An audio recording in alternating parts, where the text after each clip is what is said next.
Good afternoon. I'd like to call to order the April 12th, 2017 meeting of the Portland Development Commission. Pam, can you call the roll, please? Commissioner Cruz, Here.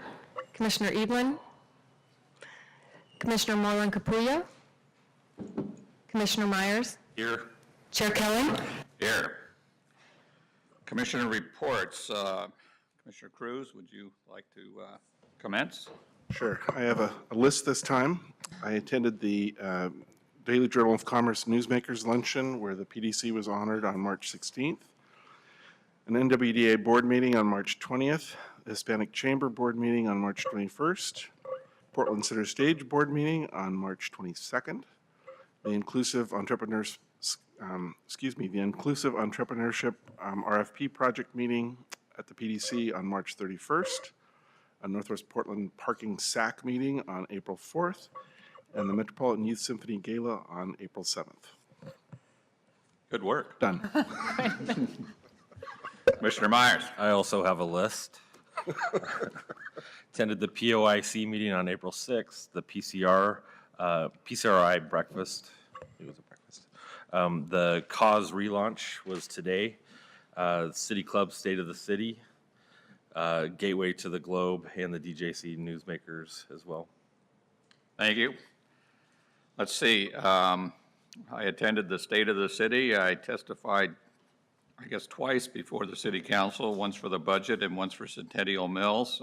Attended a check-in with the mayor and the owners group for the Broadway Corridor meeting. I think that was all. Quite a bit. I'm Chair. Executive Director Kimberly Brown. Good afternoon, Chair, Commissioners.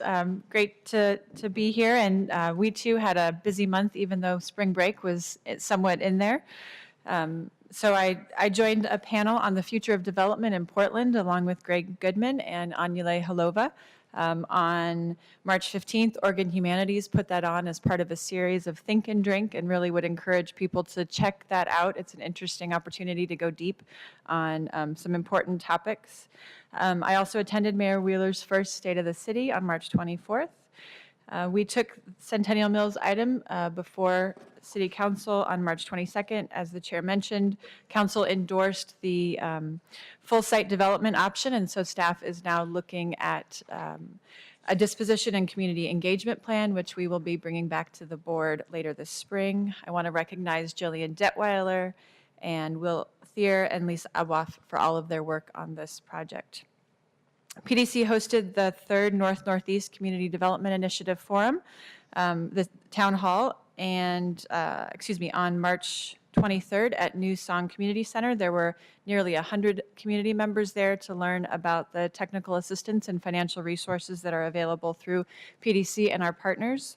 So the next step will be to announce the Community Oversight Committee and begin working with the Community Advisory Body in May.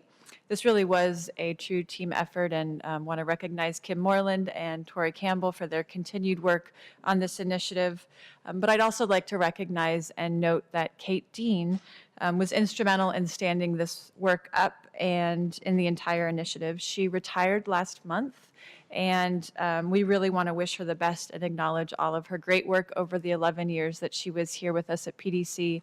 I had the pleasure of working with Kate to help create the neighborhood economic development strategy and then to stand that up, and she really poured her heart into helping to create community-based, community-led solutions like the NPIs across the city. So we're sad to see her go, but pleased for her that she'll have a little bit more time with her family.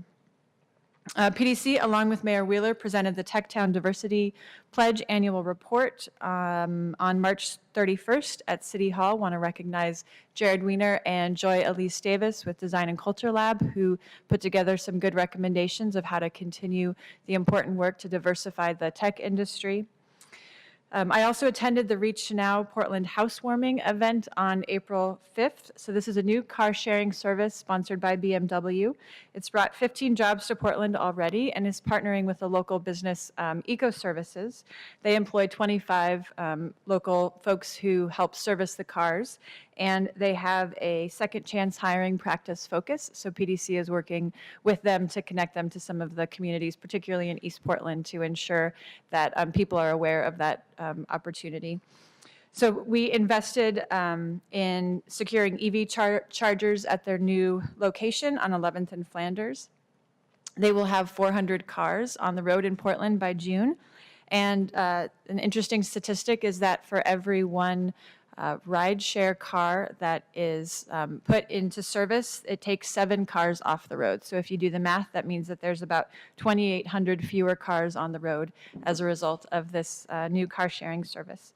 I'd like to recognize Pam Neal and Pam Johnson for their work to both recruit the company here and help them find a good place and good employees.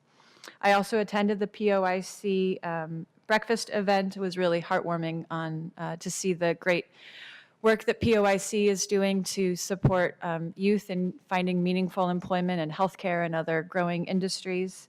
As you'll hear from Tony, it was a busy month for budgeting, so we went to City Council and talked about our budget and some of the decisions. We also presented an update to the Neighborhood Economic Development Leadership Group and Budget Advisory Committee. We've also just found out that Jared Weiner has been named Portland Business Journal 40 Under 40, which means that PDC now has 3 years in a row of being recognized for professionals under 40. So congratulations to him for that accomplishment.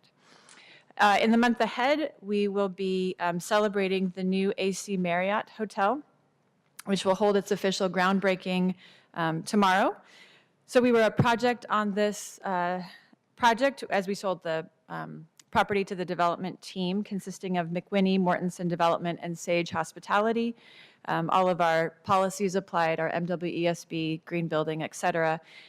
They exceeded the goal of 20% apprenticeship. In fact, they met 28% of their hours were apprenticeable, and 25% of those were performed by people of color, 6% by women. The project is on track to reach LEED certification and will provide much needed hotel rooms in a place where in downtown. So I do want to recognize and thank Eric Jacobson for his work on this important project and look forward to celebrating it tomorrow. Also looking forward to serving as a judge at the Oregon New Venture Championship tomorrow. Attending the Women of Influence luncheon on April 20th. Really looking forward to attending the groundbreaking for the Asian Health Community Service Center, which has just been such a significant body of work by this team and by our partners with Asian Health Community Service Center. So I'd like to recognize Bob Betcone, Laura Alcenis, and Karen here, who have closed that transaction in record time. It's incredibly complicated, and so we're really looking forward to celebrating that important community amenity in the heart of Lenstown Center.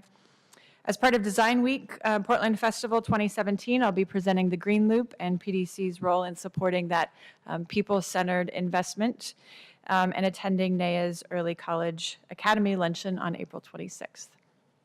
So last but not least, I'd like to recognize 3 new colleagues to PDC who are here with us.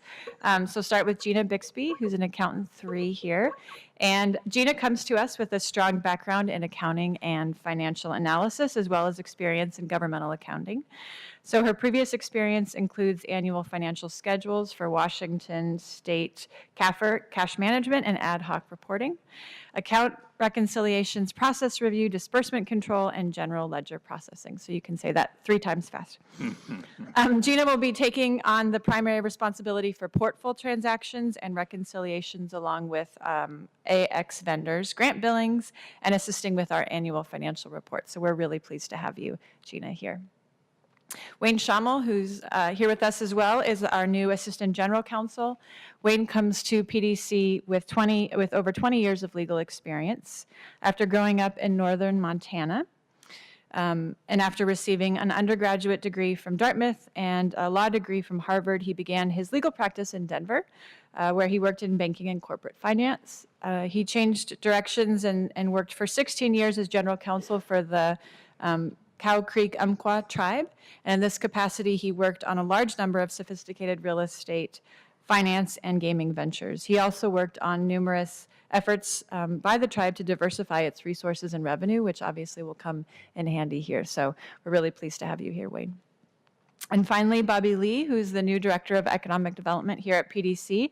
So Bobby was most recently the policy advisor for Governor Brown, where he managed the Regional Solutions Center in the metropolitan region and helped bring state and federal tools to address regional challenges. So a lot of us had an opportunity to get to know Bobby that way.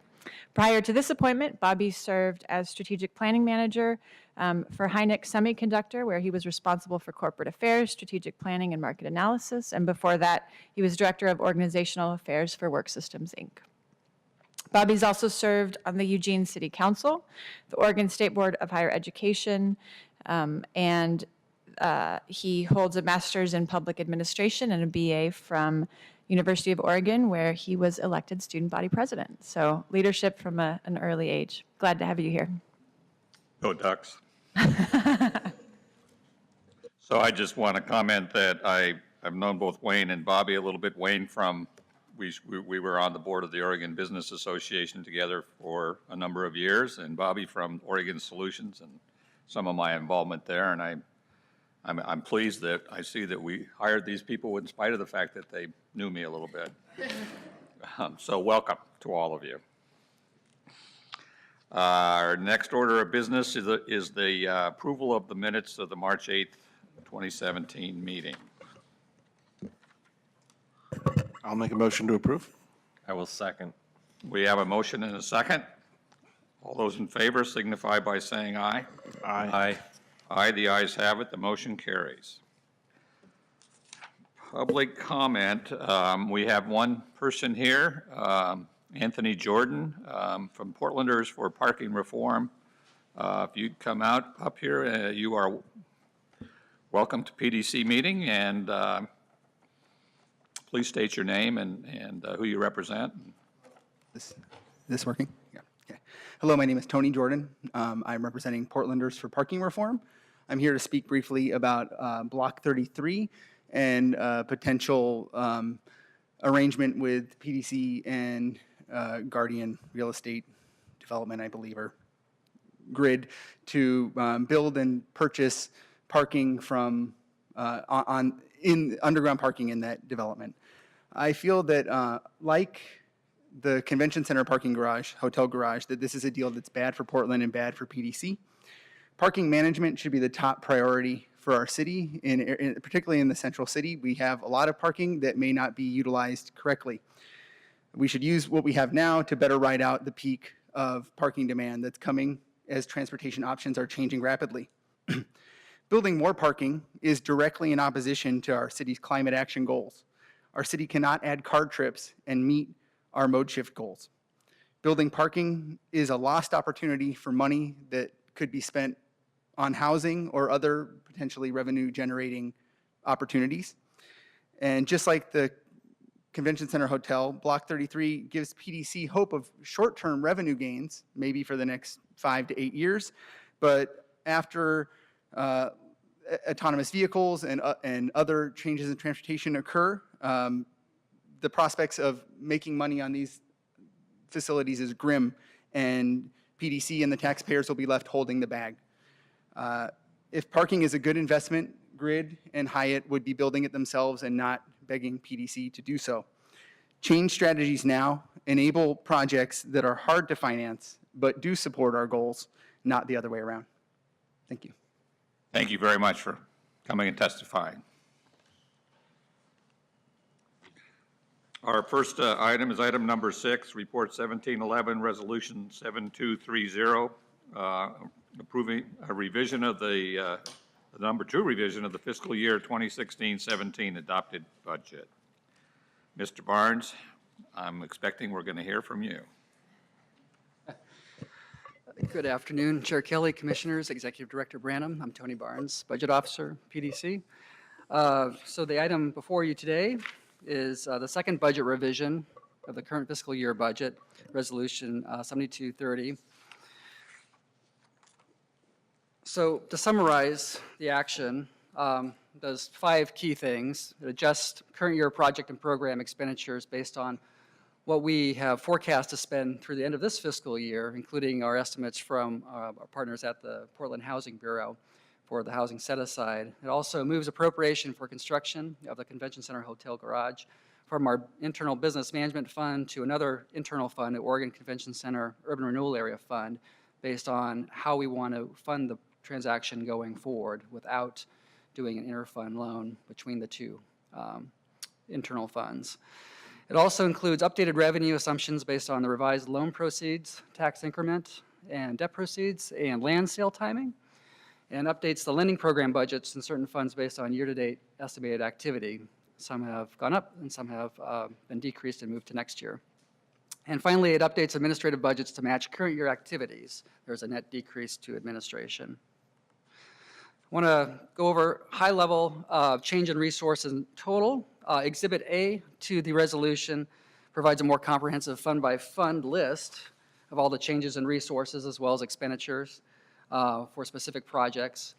To highlight a few items on the summary, the PDC-wide summary, the beginning fund balance was increased about $1.2 million to recognize resources not originally identified in the revision 1 in the fall in one fund. Loan collections was increased $17.7 million to include several loan payoffs, including a new market tax credit transaction that reached its 7-year term, as well as the planned repayment of a $7 million agreement with the City of Portland regarding VMC work from several years ago that's anticipated by the end of the fiscal year. We're reducing property income by about $13.8 million for several transactions that will slide into next fiscal year. The primary item is related to Parcel 3 in North Macadam, which has been included in the proposed budget for next fiscal year, which includes the sale of that asset to the developer. And then our transfers are decreasing $30 million. This is related to that interfund transaction between the Oregon Convention Center Fund and the Business Management Fund. That's no longer necessary since we're funding the transaction completely out of the Convention Center Urban Renewal Area Fund instead of the Business Management Fund. On the expenditure side, the requirement side, we're decreasing administration by a net $141,000. That includes slight reductions to items that are being carried over to next year, including a disparity study that's being a contract with the City of Portland. But we have some increases to organizational sponsorships and special events to be consistent with current year and prior year level of support. Economic development's decreasing by a net $212,000 across all funds. This includes mainly moving dollars related to business lending into next fiscal year for the North-Northeast action plan, as well as increasing in some areas our Economic Development Administration loans, our EDA loans. It's actually more dollars going out the door, so the net is $212,000. Housing is decreasing $30 million from the original amount of 86 in the IGA. But I want to point out that the $56 million is a fairly significant, one of the highest levels of dollars for housing set aside going out the door in the last few years. Those dollars, the $30 million, are simply moving into next fiscal year's budget. Infrastructure is being decreased by around $9 million. Again, those projects like the housing dollars are moving into next year. Key items are Leach Botanical Gardens, as well as transportation projects in Interstate and Lentz. And property redevelopment goes up a net $6.4 million. That's related to the other side of the new market tax credit money coming in, an offset that equals that. So it's a replacement loan for the development. There are decreases in several areas for property redevelopment related to projects that are in the lending budgets for property redevelopment that are going into next fiscal year. And again, transfers, it's just the offset for the revenue. Internal transfers are decreasing $30 million. Contingencies up $40 million. That's going to be part of the beginning fund balance for the 17-18 proposed budget and is largely committed through the projects that we just mentioned, some of the housing projects that are moving over as well as some of the infrastructure projects moving over. So the net expenditure budget estimated for this fiscal year is $311 million with a contingency of $161 million that's largely programmed over the next several years in the 5-year forecast.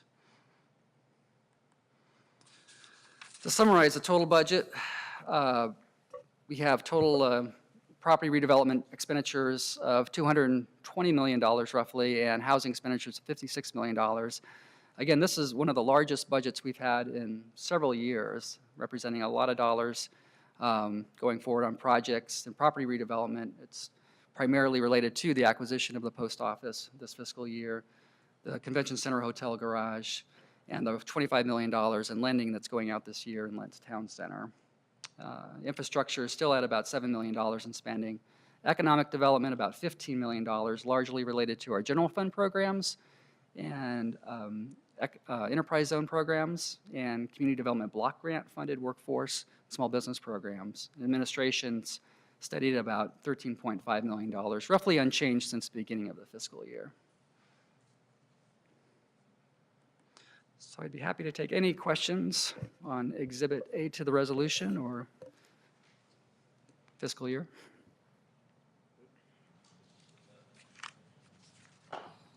I don't think I have any questions.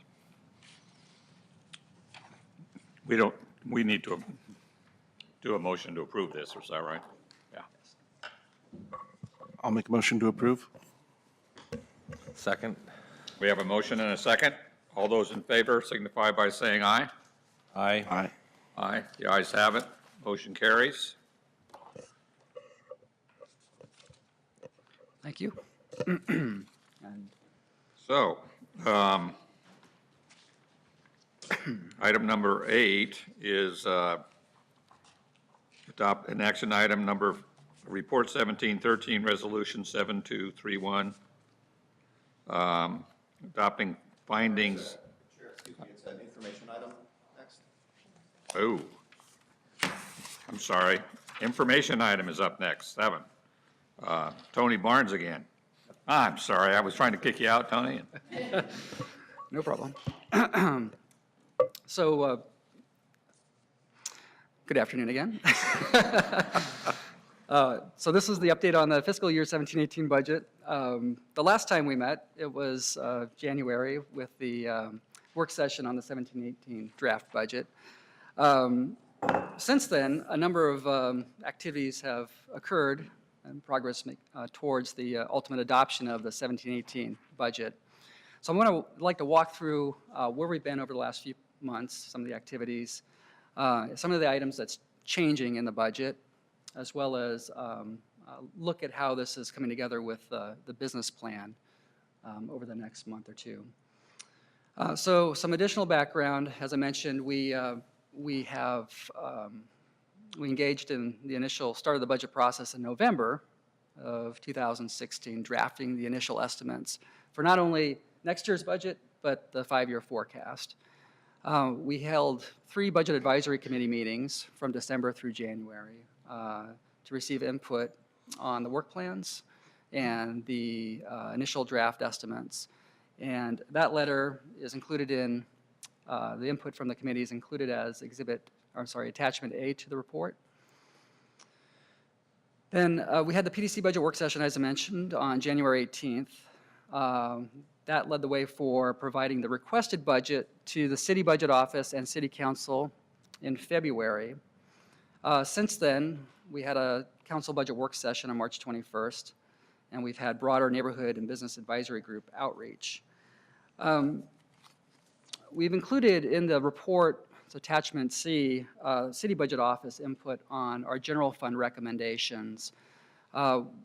When we shared the budget with you in January, we reviewed about $700,000 in different ongoing and one-time requests for funding of City Council, as well as our recommendations for submitting a 5% reduction package that was required of all general fund funded bureaus at the city.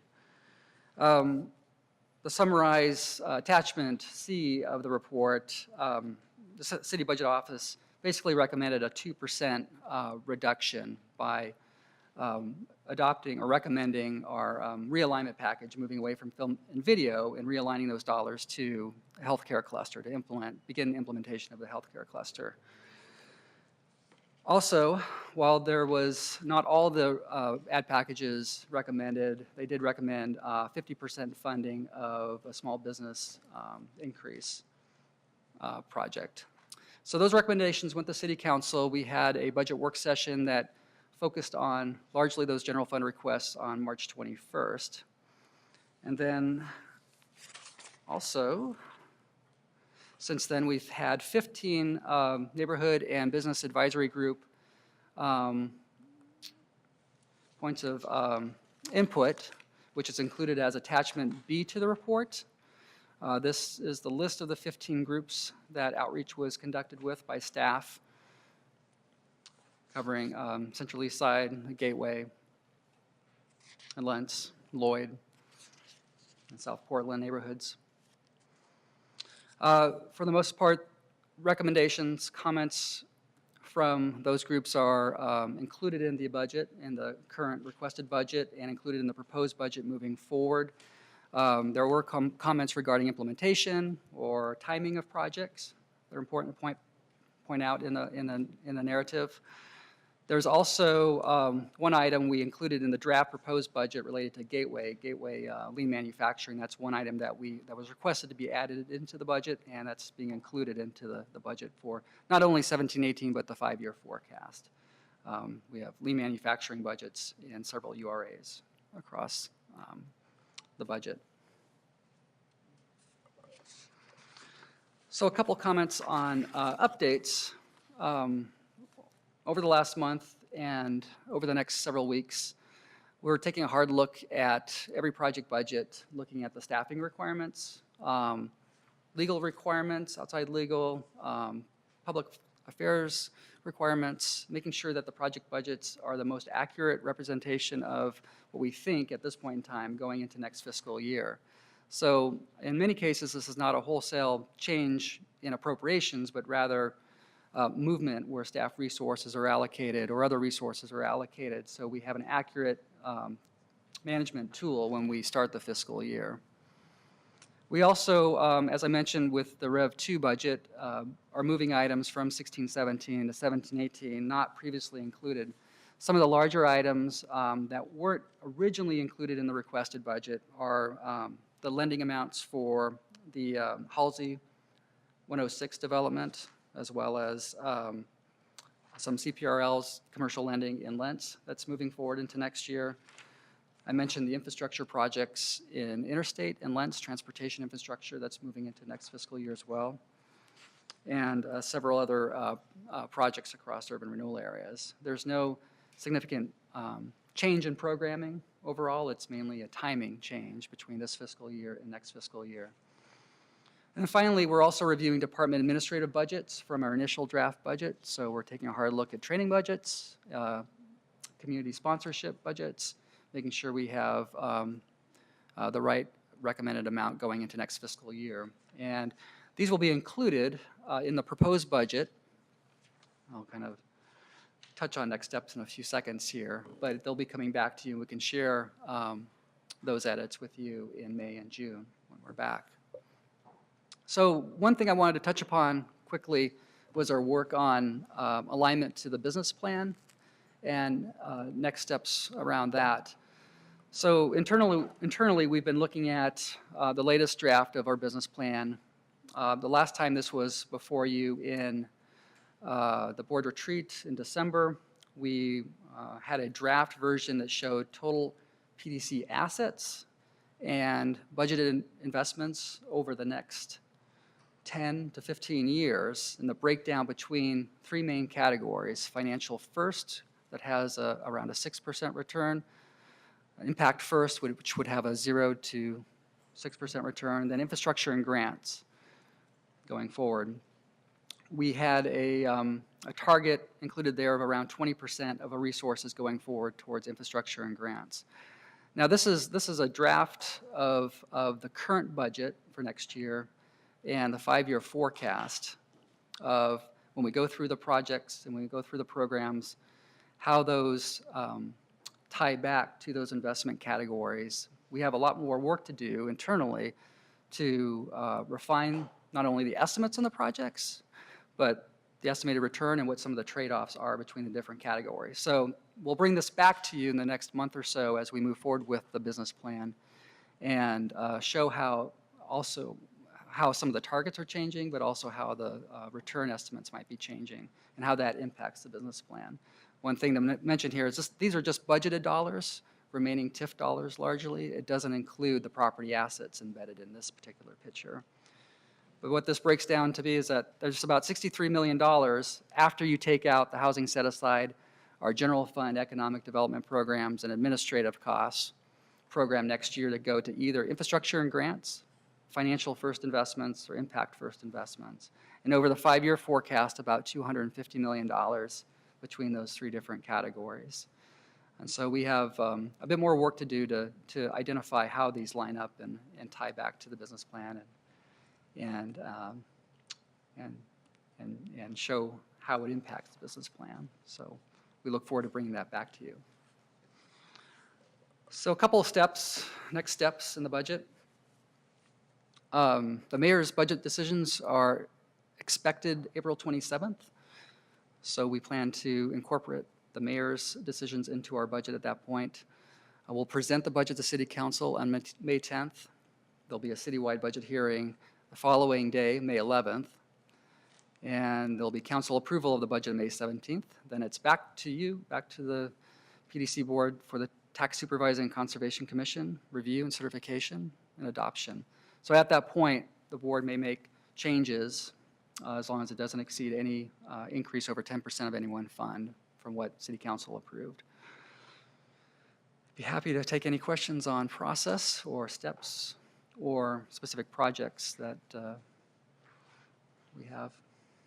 We don't, I mean, it sounded to me the other day like the mayor was pretty much on board with our budget. We don't expect any changes on the 27th, do we? Well, I think you want to Kimberly address that, where we are? You know, I think we also have heard that the worst case scenario of a 5% cut, or not that we've heard, we don't anticipate the 5% reduction. And so we actually have a meeting with the mayor and his staff early next week to answer additional questions. So we might have more of a sense at that point. But I think right now we're anticipating probably a 2% cut on the general fund. Okay. Commissioner Myers, any questions? Thank you. Okay, thank you.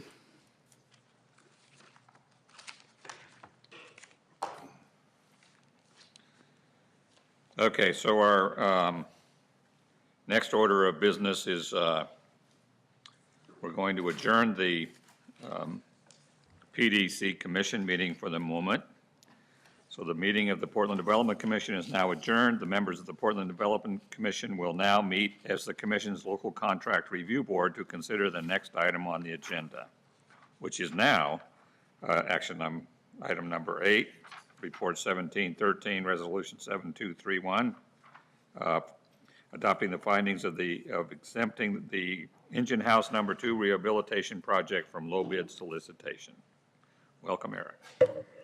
Thank you. Good afternoon, Chair Kelly, Commissioners, Executive Director Brannon. I'm Eric Jacobson, Senior Project Manager, and I'm here to talk to you about Engine House Number 2. We also refer to affectionately as the old fire station.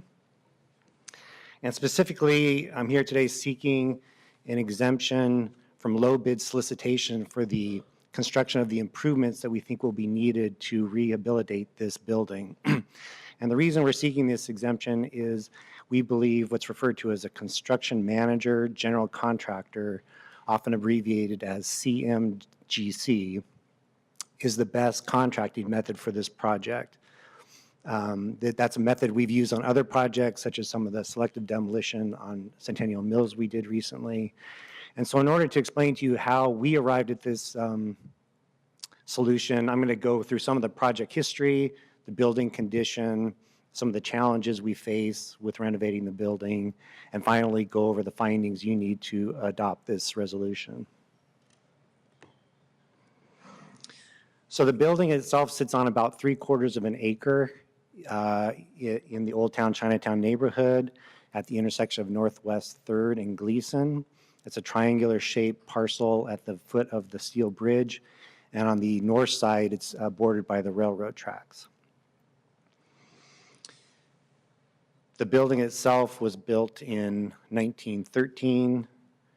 Here's some of the pictures from back in the day when it was an operating fire station with actual horses. One of the big changes to show you where we've gone through today is there's not horses in front of the building now. Now there's a light rail track that runs right in front of the building. So you may remember we prepared the Old Town Chinatown Action Plan a few years ago. This is adopted by the City Council. Through that planning effort, the neighborhood identified several priorities, and among those were that PDC make more active use of the properties we own, and secondly, that there be an emphasis on historic preservation and seismic upgrades of buildings that didn't meet seismic standards. So this project fits cleanly within those categories, and we think the renovation project will attract private investment. It will rehabilitate a building that is at a gateway to the neighborhood. It will improve safety by activating a building that's currently vacant, and it will provide renovated space for small businesses.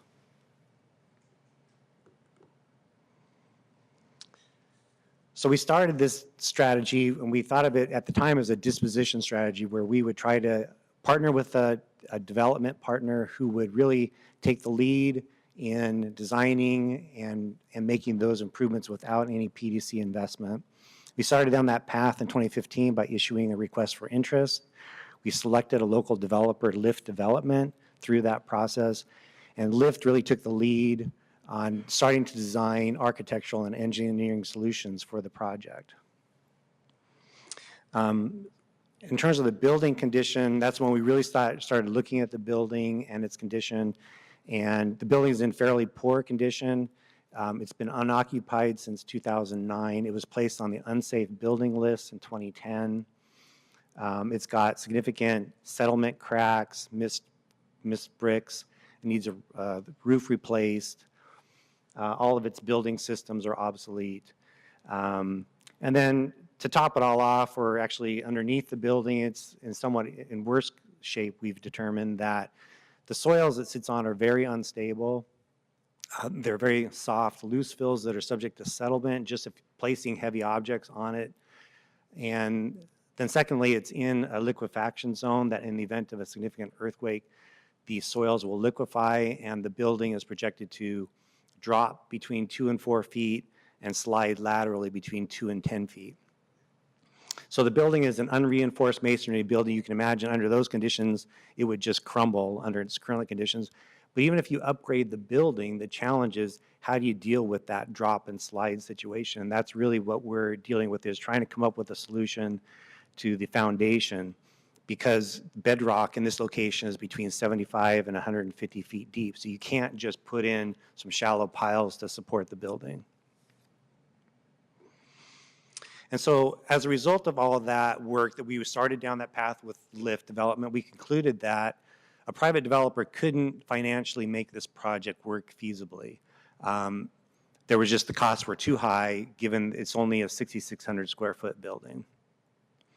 And so what we did is we started down a different path with PDC in the lead to try to identify what was going to need to happen to renovate this building, what the costs were going to be, and what the potential PDC investment in that would be, and also to investigate ways to minimize that PDC investment, and in particular to go down the path of trying to seek designation on the National Register of Historic Places, which would make historic tax credits available to help finance this project.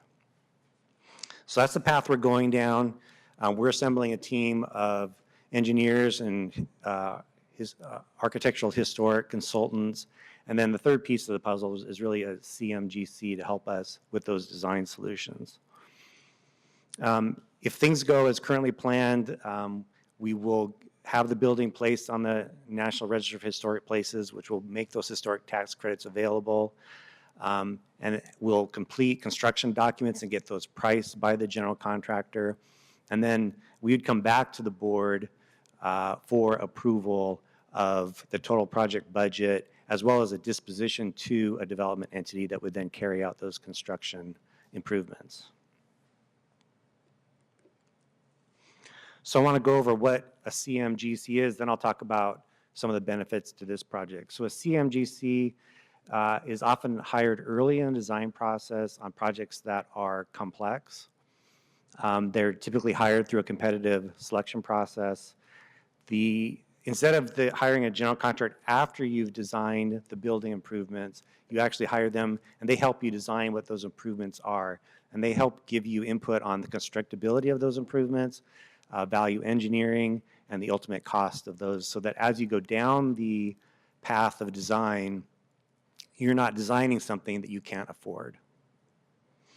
The CMGC will provide a guaranteed maximum price, and then after agreement on that GMP, the CMGC would then proceed to construct those improvements. So the benefit to this project is, because of the complexity of the soils and the foundation, they'll be integrated into the design team from the very beginning of the design. In fact, we started down the path of design with lift development, and we got to the point where the architects and engineers basically couldn't really proceed any further without input from a contractor in terms of their knowledge and experience dealing with these types of soils and foundation issues and trying to underpin a building that exists while you construct a foundation under it. So the CMGC will provide feedback on the constructability of those solutions. Won't have to chase any infeasible solutions very long, so we'll be able to focus on those that are feasible. They'll provide us with pricing along the way at pivotal points, so that if we're getting pricing back that exceeds our expected budget, we can end the design process at that point, come back and report out to you and say, we don't think this project's financially feasible. They'll provide a GMP on an open book basis, which means we can review it or hire a third party to review it to make sure those prices are reasonable. And then upon agreement with the GMP, the contractor can then proceed immediately to building the improvements rather than then having to stop and put the project out for bid. And since they'll be involved from the very beginning, it means that when they start to build the projects, there's going to be fewer questions to be asked and answered and fewer change orders. So in order to approve this exemption, you have to approve of two findings, one having to do with no favoritism and no diminished competition, and the second having to do with substantial cost savings. We think this project meets both of those criteria. Those are summarized in the attachment to your resolution, but the summary of those is that there'll be no favoritism or diminished competition because we will be hiring the CMGC through a competitive request for proposals using project-specific criteria. In terms of substantial cost savings, we think this is a complex project, that by having the CMGC on board early, we will not waste resources on design solutions that aren't feasible or are exceeding our budget, and that by giving and having that early feedback, we'll end up with a cost that we'll have more confidence in. And in terms of making sure that the cost estimate is reasonable, as I mentioned, they'll provide a GMP on an open book basis, and we'll have the opportunity to review that. Finally, we did issue a public notice of this exemption and held a public hearing yesterday, and there were no attendees, and we did not receive any written comments. So if you approve this exemption, the next steps for us will be to issue the RFP to hire the CMGC. We expect doing that within the next week. We'll also be issuing an RFP to hire historic preservation consultants to help guide us through the National Register designation and incorporation of the historic tax credits into the project. We'll then proceed with schematic design, a design advice request, and design review with Landmarks Commission. We think we'd have that work done by the fall of this year. We'd coordinate with the State Historic Preservation Office, the National Park Service on the National Register designation. We'd need to go through 2 90-day review cycles to get to that point. And then finally, at the end of this process, we hope we would have construction documents with the GMP associated with them. We would have approval by the Landmarks Commission. We'd have an approval from the State Historic Preservation Office and the National Park Service on the general concept of the renovation project. And that's when we'd come back to you and seek your approval for the GMP and the disposition of the property to a development entity who would then carry out the improvements and own the building after that. We think that would take place in about a year. So again, the requested action is to approve Resolution 7231, and I will take any questions you have. Commissioner Myers, questions?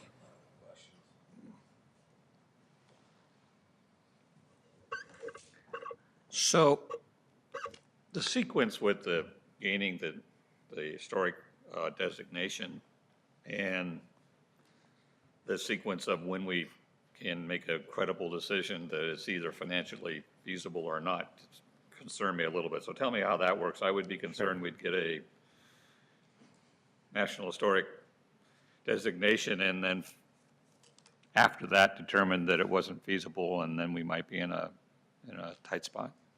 That's a very good question, and that's one of the reasons why we're going to hire an architectural preservation specialist to help guide us through that. But my understanding of that is that there's 3 steps to getting a property like this designated on the National Register.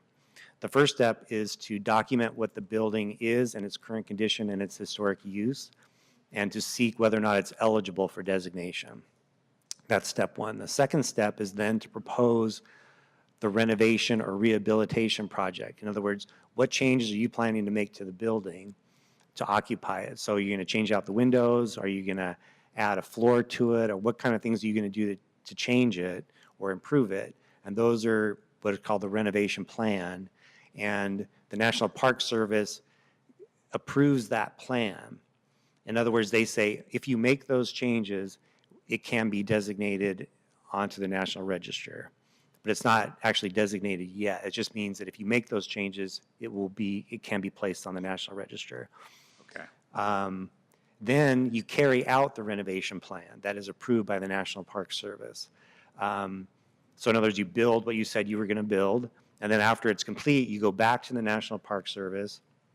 You present the information that shows that you completed the project as they approved it, and then that's when it gets designated onto the National Register. And actually, that's when the historic tax credits are actually made available at the end of the construction project. And so one of the things, so that's the sequence of events as I understand it, but also it's important to know that the historic tax credits aren't made available till after the construction. So it often means that, for example, PDC might be in a place of having to offer a bridge loan for the value of those historic tax credits before the construction starts, and then we'd be repaid after the project is completed. So that's my understanding of how that works. Well, being a general contractor that does design build and doesn't do low bid, this is the best example of why something shouldn't be a low bid approach that I've ever seen. So I'm certainly ready to vote for the, make sure if I get and it's also, I think, one of the coolest unrenovated buildings in Portland. I sure hope we can save it. Well, I will make a motion then to exempt this project from low bid solicitation. Second.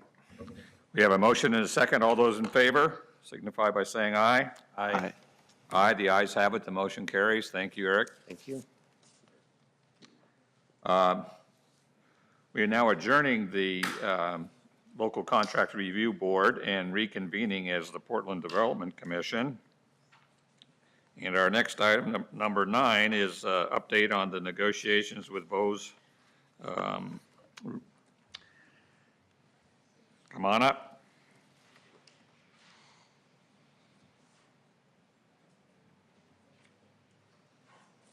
So we have Myra and Damian Crowder and Paul Reek, is that right? Yeah. And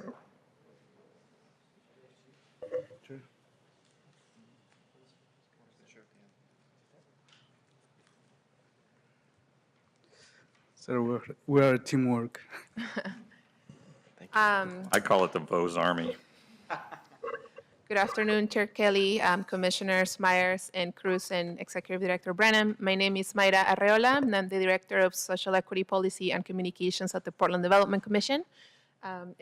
Romeo Sosa, Executive Director of WOS. Paul Reek, Deputy Director of VOS Workers' Rights Education Project. Francisco Aguirre, part of the Day Labor Committee. And Damon Crowder is not going to be able to join us today. He wasn't feeling well, had to go home. So today we are going to provide an update on the progress we've done in the conversation and work between PDC and VOS. And so in the last month, we have been able to have quite, I will say, a lot of progress in the, in the effort. So we've gotten together 5 times in person. We, through our discussions, we identified the need to create a timeline of events that will give us some clarity as to what led to this, certain situations in, in the dynamics between agencies. We also, through that exercise, we were able to identify key issues and kind of points in time in the dynamic and relationship between PDC and VOS that had led to not necessarily beneficial dynamics, I will say, and not a lot of trust between agencies. Along some of those issues identified, the primary one was the creation of the business plan that was done with support from the Nonprofit Association of Oregon and a consultant. And not to, the plan was great. It's more the way in which that was done. I think that raised more questions for VOS than for us. I think that the deliverables that were outlined in that, in the business plan were not necessarily, there wasn't a lot of clarity as to what was going to come next or what was going to happen after the business plan was completed and formally submitted to PDC.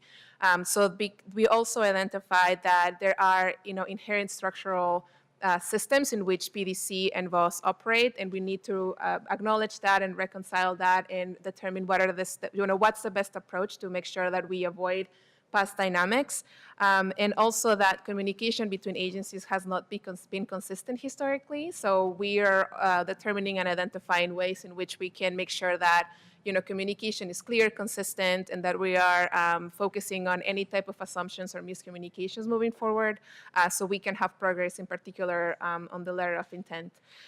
We also, in the last month, provided a draft LOI to VOS, and right now we're waiting to hear their comments, and we're going to review their feedback the next time we get together in person. And also because we understand that there might be some, terms or language that might not be really clear, we are also going to provide information in Spanish and English just to make sure that, we can look at both versions of documents, and when these documents go back to VOS and they share that information with their constituents, that we have a more clear approach, and then we increase our ability to hear their feedback and then relate it back to our work at PDC. And that's it for me, and also Romeo is going to share more updates on the work we've been done together. Good afternoon, Commissioners and Kimberly. I just want first of all, I want to thank the team who are really spend a lot of time, especially the staff of PDC, like Damian Crowder, Mayra Arreola, and also I want to thank the day laborers who are involved in this, like Francisco Aguirre, Paul Rick, and our wonderful volunteer, Angela Kramer, that spent a lot of time and thinking with us, basically, about this project. We are just in the beginning of this LOI, and for us, it's a learning experience also to understand all this, where we have some problems move forward. And I'm glad that this team is working hard, basically to move this project forward. And also, in our part, we need all the organizational support for us. Like Mayra was mentioned, we are kind of like function a little bit different from PDC, so it takes us so long to move forward because we are worker-led, and for us, it's a priority to listen to our constituency. The day laborers, they should be in the table and should have an opinion of how to move this forward. And so we have to check with them. We have every Thursday meetings we call Building the Dream, which is basically with the day laborers, some volunteers and staff that we think together how we move this project forward. But also we have another group that we call Building the Dream Ally, that it's composed by other organizations, unions, faith communities that we set with them every month. So we have to consult with them, and also the board of directors of BOSS. So that's another group in the staff. So it's like a democratic process that we have. If you see, like, I'm not only one speaking here, so we all know what's going on. And I think it's a good thing for us to share what's happening in the meeting. With PDC in the morning, we already passed to the day laborers what happened and what do they think about it. And I think the other part that I want to thank also the first draft that they already sent us for the LOI. So for us, it needs to be translated in Spanish that we talk today, so that they can understand. And we have people who speak Spanish there, and also we have staff that speak Spanish here. It's a great opportunity for us to work more together. But definitely, we want to see this beginning of the conversation of the LOI, but we would like to see really a reality, a permanent building that we have dreamed for many years. And really just a reminder too that this project is not only a creation of VOS, there is a diverse stakeholders behind us when we opened the first worker center. The city, the police department, the neighborhood association, the business, the laborers and employers of day laborers, that we find out the only solution about what they define problems on the street is the creation and opening of a worker center. And the installation, and some of the people, they ask me, like, why you wanted to not go somewhere else? And I think the reason behind that, it's because there is a best practice at the national level how to create and open a worker center.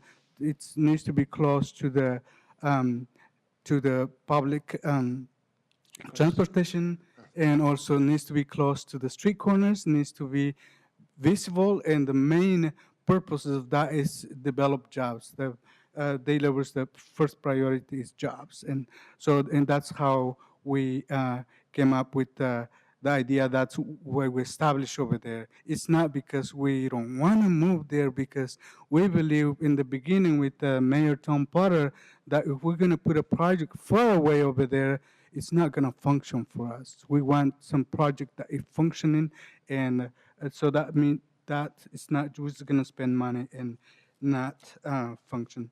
I'm looking forward to more meetings, and this basically move forward this project. And thank you very much for listening to me. And Francisco?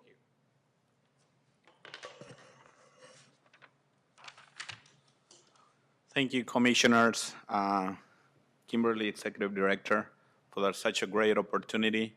I do want to thank Mayra and Damian. They're doing such a wonderful job in the meetings we have, and finally we'll be coming on a way to become with an agreement in the future. And I think we would like to ask for just be there for us. The laborers are requesting as much as help from PDC. We're not the experts on this branch, and yes, we need as much support we can. Thank you again to our volunteers. And sure, we're looking forward to finally have a safe place for the day laborers. And I don't want to pass this, but a request from day laborers to let you guys know that we are on it because an accident happened at our place, car crash into our building, and all the day laborers are waiting for that job outside on the rain. So please, if you can also look on a way to support us to fix the building, will be great. Thank you. Thank you. I guess I have to say a few words because Romeo forgot this piece. Just to go over quickly some of the progress points. Since the last month's meeting of the commissioners, we did work together to move forward on a special authority grant. And Myra mentioned the LOI. To special authority grant is for feasibility studies to see really at this site what's possible and what options we have and help us make decisions about what we're doing. And we consider the timeline, I think you mentioned already. Okay. We have been also in the middle of this. VOS has been assembling a team to carry out a survey of both employees and employers in order to make a needs assessment for the building. So we're doing a customer or client or constituent survey. And based on that, we can then send data to the technical feasibility team, as well as do some strategic planning of our own to just make some decisions about where we want to go with this. And getting ready for that special authority grant, we've contacted professionals for advice, different professionals that will help us do that. And then, of course, we have begun the process of drafting our own proposed letter of intent so that we can respond to the draft that the PDC sent us. And then just to kind of query quickly, mention that that Myra made back in 2015, NAO consultant that was hired by PDC presented a report on where we were as an organization in vis-a-vis this kind of project and made some recommendations. And we've made some pretty strong pieces of progress since that time. And there was a lot of focus on broadening our funding base, not to include more individual donors. We've done that. We continue to raise more and more money from individual donations every year. Our annual dinner every year seems to increase for about $5,000 each year. We've also started actually raising money for the capital campaign, and that is the day laborers who've done that. They've pulled together about $2,000 so far, so that that we're serious about this, and the day laborers are part of that effort. We did, thanks in part to PDC, the City of Portland has made a permanent line item in the budget to fund the Worker Center. Previously, it was kind of a yearly special authorization out of the mayor's office, and now it's a line item. Also, Multnomah County has increased funding from what was before about $10,000 a year up to $25,000. My position, Deputy Director, was created about a year ago based on a capacity and building grant that was also a recommendation from the NAO to have more administrative capacity to be able to take on this kind of work. Our board has been fortified. We've brought in different business owners, union members, foundation grants members, law firm staff, and so forth to help really broaden our ability to reach out for donations and make connections throughout the community. And also there was a mention in the NAO report about a multi-year strategic plan, and I just want to clarify that we do have a plan. There was just a question about the final document not being as usable as could be, and so we are working on making that document usable. And also we are in the process of updating it to bring it up to date because that was done back in 2014, 2015. And that's the highlights. There's other things, but I didn't want to take any more time. I just want to mention that we have made some progress on the points that were recommended back in 2015, and looking forward to continue to make progress. Thank you. Thank you. Commissioners, any questions? No questions, but just thanks very much for the update. Appreciate that. Do we have kind of a timeline of when we're going to try to accomplish this letter? So the goal is that the next time we get together, which I believe is in 2 weeks, before then we're going to receive their comments on the draft that they currently have, and then the goal I think will be that at that meeting we can determine based on the comments and the negotiation that will need to go into the LOI, we can determine a timeline. I think we both would like to get it done sooner rather than later, but we also think that we need to do it right and not fast. So just making sure that whatever those needs or points of clarification or decisions are going to be, decided, that we're also really clear and very realistic as to what, how much it will take or how long it will take and who needs to be involved to, so we can avoid getting in another situation where there's miscommunication and, assumptions that are different from each other, and what's the best way to move forward together. But we can certainly, I believe that for the next update in May, where we come back to you, we can certainly have more information in regards to the timeline and when do we anticipate to be completed, to have the LOI completed. Thank you very much. Thank you.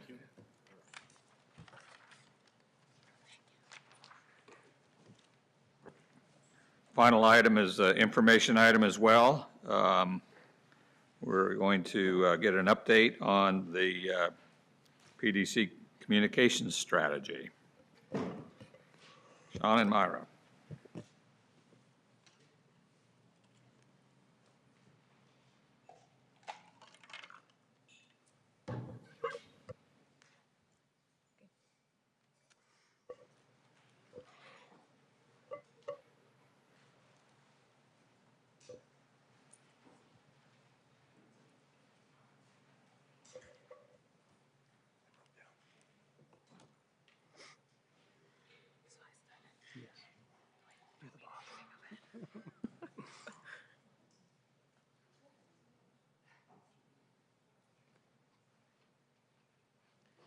Okay, good afternoon again, Chair Kelly, Commissioners, Executive Director Branham. My name is Mayra Arreola, and I'm the Director of Social Equity Policy and Communications at PDC.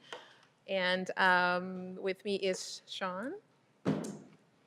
Chair, Commissioners, Executive Director Branham, I'm Sean Ullman. I'm the Public Affairs Manager here, and we're going to be providing an update on the strategic communications and brand strategy work that we've been at for a little while, and let you know where things are, and then I'll kind of review the history and how we got to this point, and then I'll turn over to Myra, who will talk about where we are again, and then what comes next and how we roll out our plan moving forward. So I think for me and for how we've been talking about this, the idea for strategic communications and brand strategy work is really born out of two main things. The first of which was the adoption of the 2015-2020 strategic plan that guides all the work that we do. And that plan makes very clear not only how we're going to work and how we're going to perform the things that we need to do, but also with whom we're going to work, and again, how we're going to measure some of those elements of success and ensure that what we're doing is indeed effective for all Portlanders. And then the second thing is really the philosophy that the board and Executive Director Branham have given to us as far as how they want us to do this work and what things need to happen when. And with those two sort of fundamental philosophies in mind, that's really sort of enabled us to have a clear direction as to what needs to happen. And the thing that was really became evident is that how we were communicating and the tools we were using were effective to a point, but again, they weren't really reaching the audiences we wanted or effectively delivering the messages that we wanted. And sharing the fact that how we're working and who we are wasn't reflected in some of these messages that we're getting out. And so therefore we decided we really needed to be very comprehensive in this. And so that's sort of the initial background. So with that philosophy in place, we knew we had to get a strategy that was going to be in line with the strategic plan, would raise the understanding of the work that we're doing, and accurately reflect for Portlanders what it is we were doing and when and how we were working on the programs and initiatives that we were working on. So with that in mind, last October we went out, we issued an RFP for strategic communications consulting. We got 5 responses from very qualified firms, and ultimately we selected the team of Weinstein PR and Brink Communications, and Lee is sitting in the back there, Lee Weinstein. If you have any questions for him, we can certainly bring him up and have him talk through what their thought was. Concurrent to that work, we also started working with DHM Research to do the polling and the focus group work that would also go into this communications work, because really that was fundamental to informing what it is that we needed to not only change, but what was working or how we could tweak some of the elements that were in place. So we got the team on board in late October and basically said, you got about 4.5 weeks, get to work before the board retreat in December when you need to present some initial findings. And that's really, really where they went. So right off the bat, they conducted focus groups, they did online surveys, they did one-on-one interviews with stakeholders, and they did phone surveys with about 400 residents to really gauge what they know about PDC, what they think about our work, how they engage with us, all manner of questions that really proved to be enlightening to us and as our work. I do want to point out one thing here. With the stakeholders, the one-on-one interviews that were conducted, the consultant actually spoke to a group of folks, and some of you may have actually been part of that. Those were stakeholders who we identified and asked the consultant team to interact with in a one-on-one situation, ask a series of questions about us, about our work, what we could do differently, what's working, all sorts of things. And that feedback was very important to us, and this was something that Lee and the team really stressed, is that they needed to conduct that research with these folks and not have PDC or Kimberly or anyone else in the room or in any way affected by this, or have the people be affected by us being there. So that it was very honest feedback. And it was really enlightening to us, and I think it was very informative, and we want to thank everybody for participating, because to me that's something I think that has been probably more informative than almost everything else from my standpoint.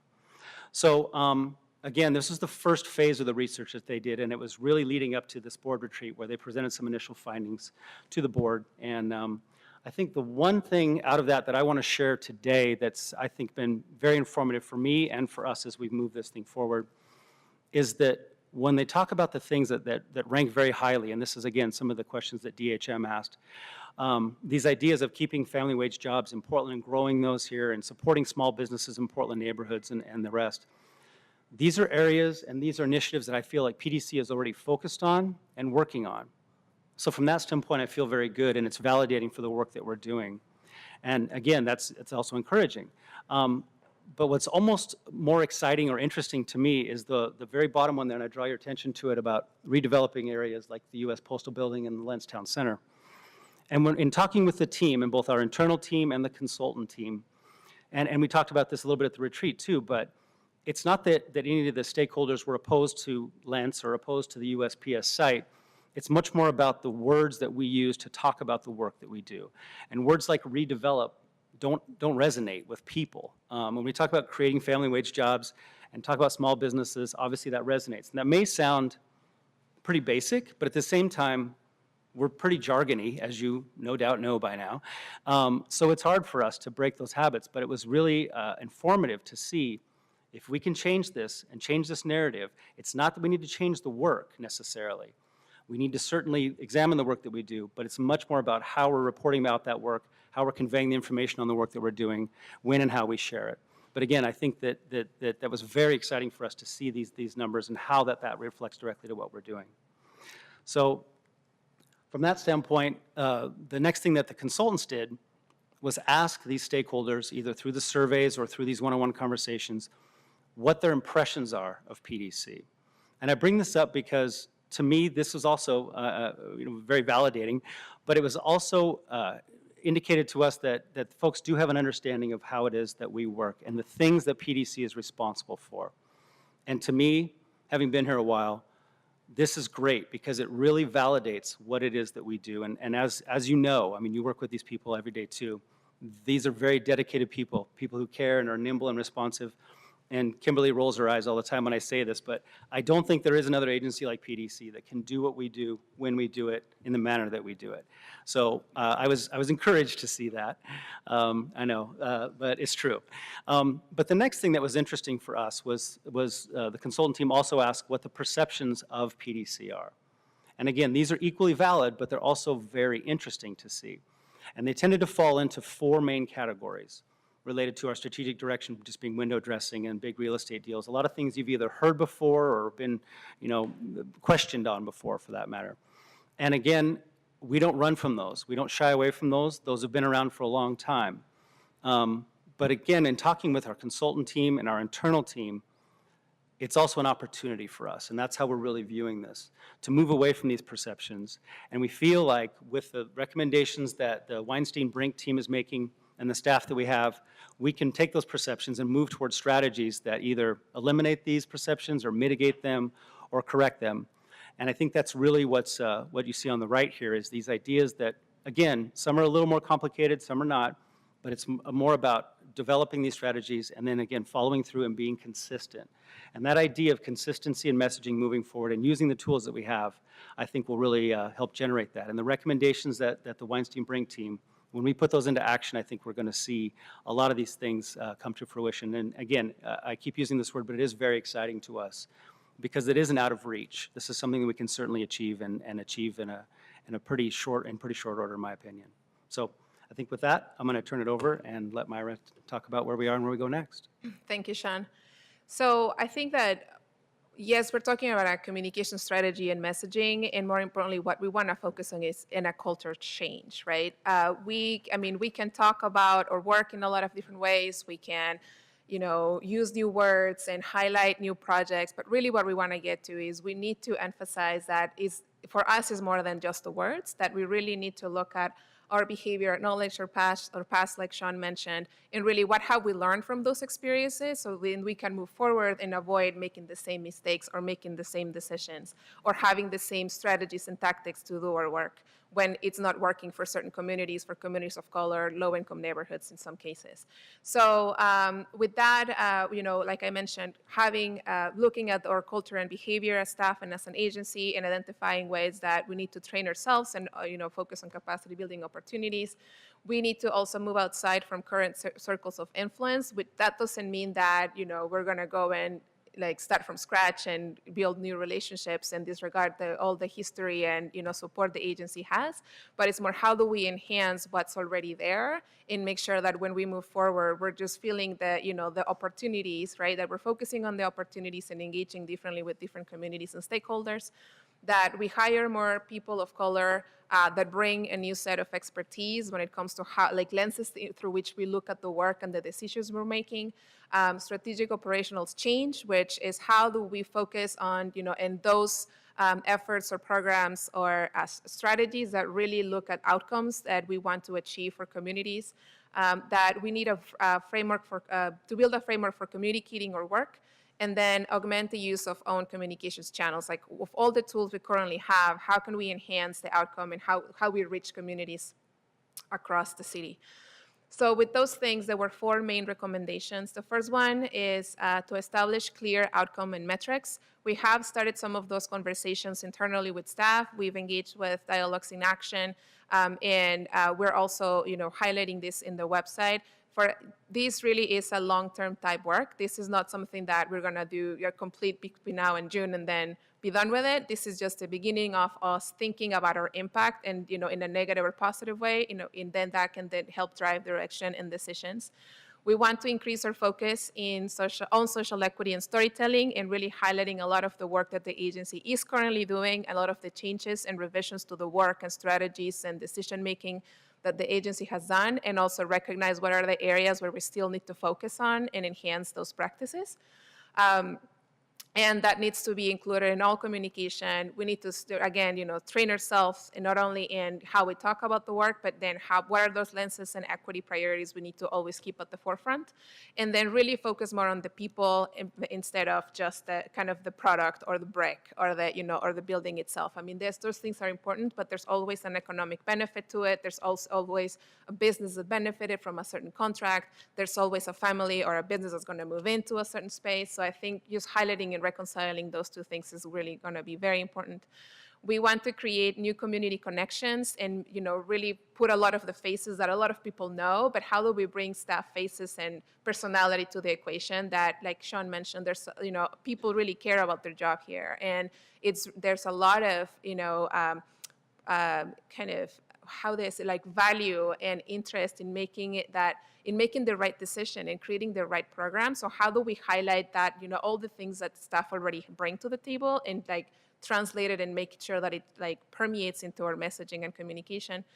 And also that we need to tie better programs, words with visuals. That is not just the words, but how do we use infographics? How do we use other ways to engage and convey the information of the agency moving forward?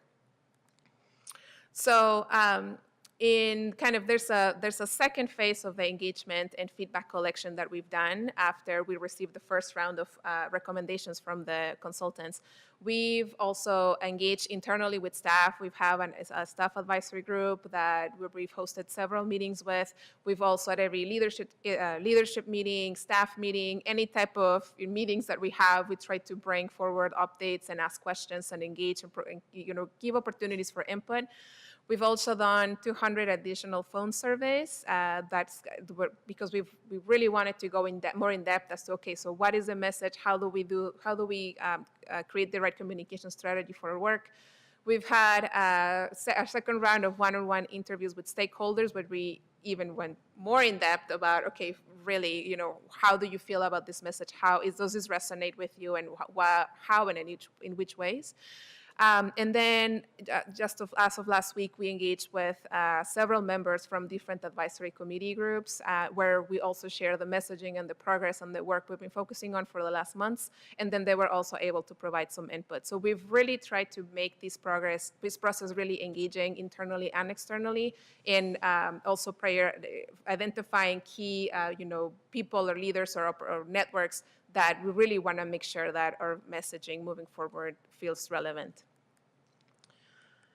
So here it is. So we're, based on all these research and engagement, their overall message or tagline is building an equitable economy, specifically focused on communities of color and those historically underserved.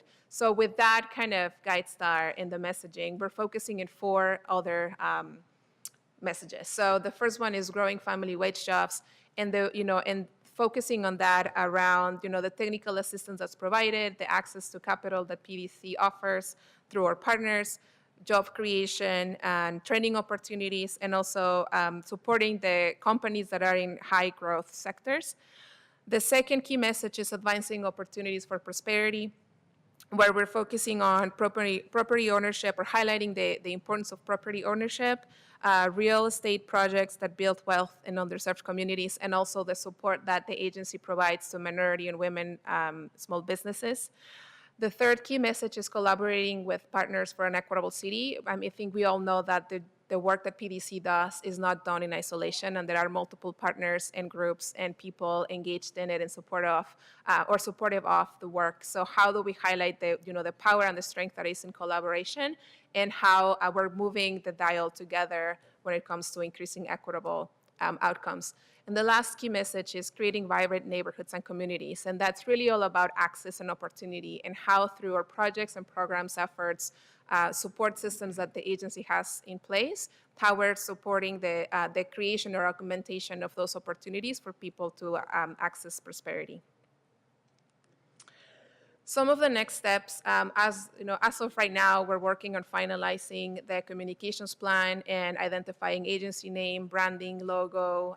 We are also, the next time we come together, we're gonna propose or present the final name, hoping that we get a vote, or you guys can act on it. And then after that, we're planning on, launching new website, the whole brand and the feeling of the strategy for the agency. And then we are also already planning and mapping out engagement opportunities for speaking, for, how do we share the message, how do we present the agency's, vibe and feel, and everything that goes with, when it comes to a rebranding. And then moving forward, or after May and beyond, we really want to make sure that we're evaluating our efforts, and that we are aware of, how the messages are being perceived, that we're reaching the right audiences, that, we're really also becoming a multicultural organization, and not only in how we talk about our work, but how we disseminate the information, and how we make sure that different communities, particularly non-English speakers, understand the work of the agency and the role it has in supporting their work, their economic growth. So I believe with that, we have a question we want to pose for you, but I don't know if you have questions for us. Should we take a vote on whether we're going to allow them to question us? I think I know how it'd come out. Do you have a question? No, I'm good. Thank you. Sorry. I think there is some work to be done on some of the, can you roll back a couple Yes. slides? Oh, Here? yeah, right there. On our messaging for the growth of family wage jobs, I'd like to sit down and kind of brainstorm with you a little Great. bit more on that. If you look at the 3 bullet points we have up there, 2 of them are focused on companies. Only 1 is really focused on workforce.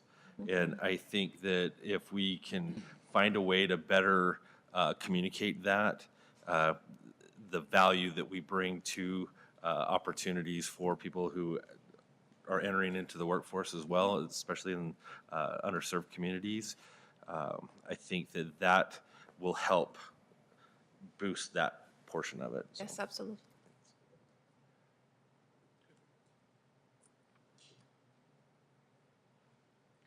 So I guess I have concerns about, once we do roll out a new name, that'll be the center of attention. That will distract from everything else that we're messaging. And maybe I'm just seeing ghosts or something, but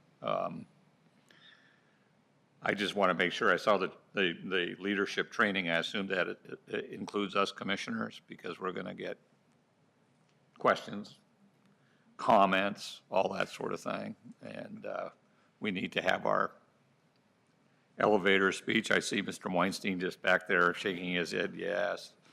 So, that's, I think our plan is to present it right in May at the budget meeting, is that right? Yes, so in the May 10th meeting. So that's where we will come back with the finalized communication strategy and key messages, and also the proposed name, as well as the logo and branding that we would like to see moving forward. And one thing, Chair Kelly, I want to, mention is exactly what you just said, which is this is much more about the communication strategy and the need to engage folks differently and ensure that our communication is more comprehensive. And the branding and the messaging, the branding strategy piece of it is certainly important. It's a key piece of this, but it is not the centerpiece. The centerpiece is, again, acknowledging that we need to communicate differently. And when it comes to the name and the brand, that's much more this recognition that who we are and how we work isn't being reflected by what they're calling, what we're being called. And we need to have this piece. It was a key recommendation from the consultant. It's something that you as the board and Kimberly as our executive director have talked about and acknowledged. So it's certainly a piece of it, but you're absolutely right. The communication strategy and the consistent messaging from now until, well, onward is really what I think not only will change those perception issues that we're up against, but also ensure that folks do focus on what it is we want them to understand, which is a name that reflects our work, but again, more importantly, it is about the work and how and when we communicate that. So how do you plan to sort of roll this out in terms of the nuts and bolts? Are you going to press releases, maybe some ads, or spots? What are you thinking about in that way? Yes, all of that. All the above. Yes, I mean, Maybe I think we look at it in terms of it's going to be as comprehensive as we can possibly be, and working with Lee and his team, of course.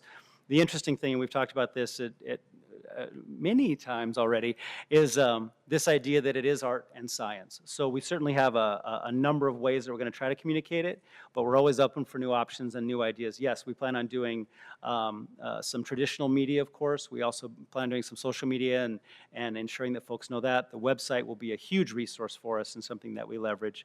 But most importantly, I think it's using staff and you as leadership to really help inform that and stand behind that message and ensure that folks understand why it is that this change was made. And I'm using change in the largest sense of the word, meaning the communication strategy, the branding, all of it needed to be changed in order to reflect who we are and how we work.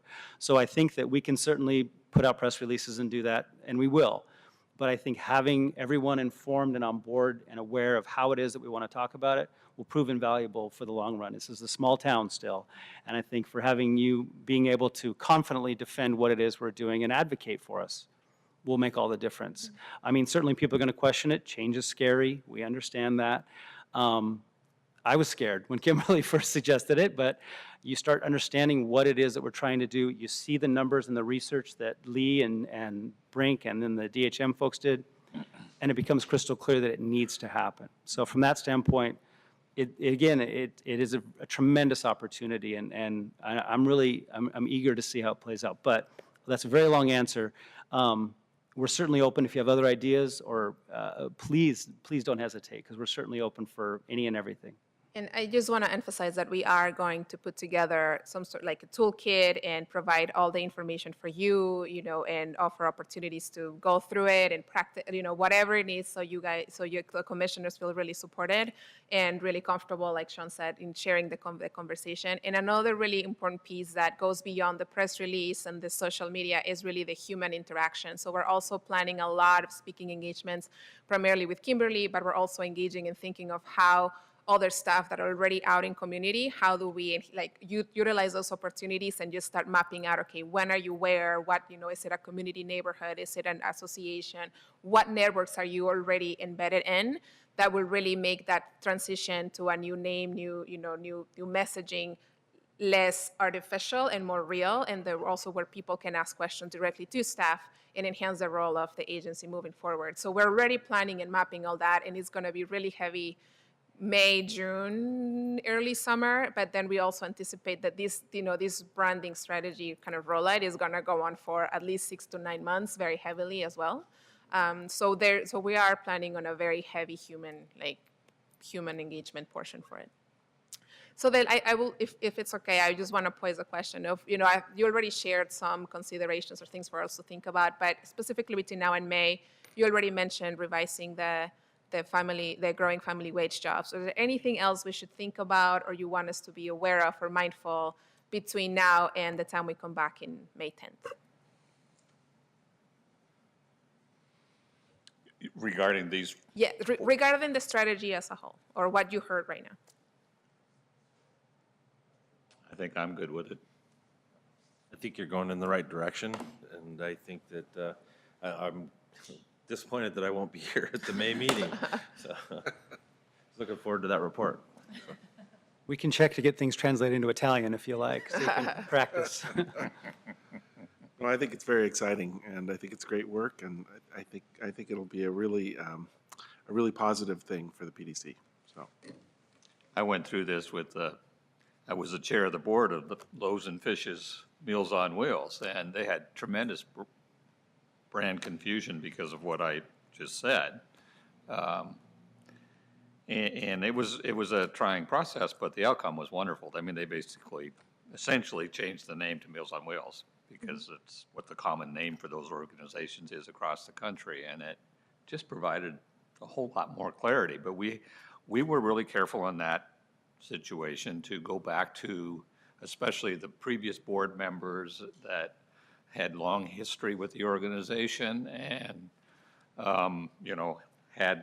obviously we're going to have some pretty strong opinions about that and spent a lot of time with them to have them all on board. Makes me think about, maybe previous commissioners from the past that should be brought along on this so that they don't feel like we're trying to disavow their good work when they were on the commission, that sort of thing. That's a great point. Thank you. yeah, that's a really good point. And I don't know if there's any other. I was just trying to think. I actually was in a similar situation on a nonprofit board where the name was changed and there were some stakeholders that were never happy about it, and it dragged on forever. Well, this is completely different, obviously, being part of the city. But I just wonder if there's any other, I can't think of any other segment out there that would be adverse necessarily. They might have questions about why did we pick this phrase or this name versus that name. But I don't know. I'll have to think about it some more. The answer is going to be, we changed it because we're a changed agency. We aren't the same agency we were in its history. That's exactly it. Yep. Great work. Thank you. Thank you very much. Want the record to note that we're finishing 23 minutes early. We are adjourned.